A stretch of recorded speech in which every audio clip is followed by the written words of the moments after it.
अच्छा सुनो, सब्सक्राइब करते वक्त ना घंटी बजा देना ताकि जब मैं ऑनलाइन आऊँ तो तुम्हारे फोन की भी घंटी बजे।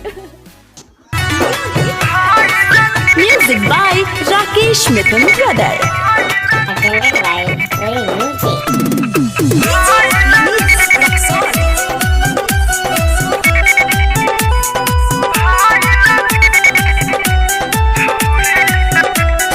हाँ हाँ दिल हमारा भाई लगी छौरी से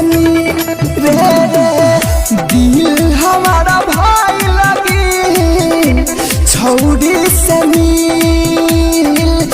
प्यार बड़ी मीठ होला रे प्यार बड़ी मीठ होला अब गे होता फिर दिल हमारा भाई लगी छौरी से दिल हमारा भाई लगी छौरी से mix by happy digital recording studio Chanpatia.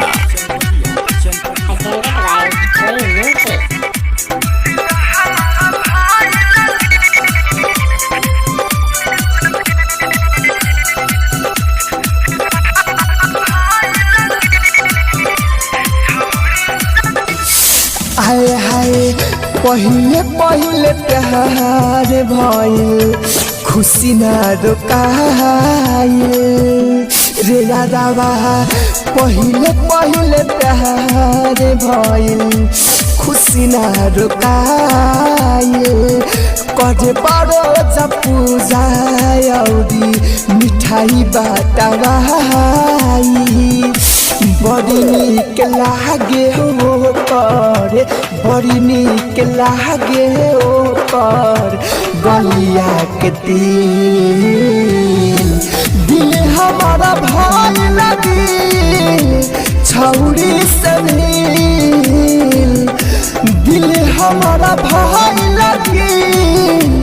छौरी से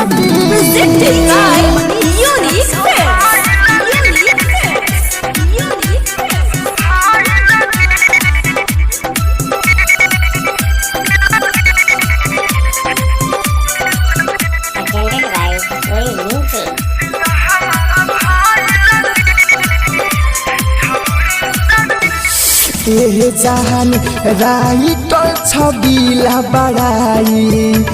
करे भगवान के सुनना राइटर छबिला बड़ाई करे भगवान के ओकरा के बनवले बारे कवन माटी सहन के राहुल राजधानी उजवल राहुल राजधानी उजवल होखता फिल्म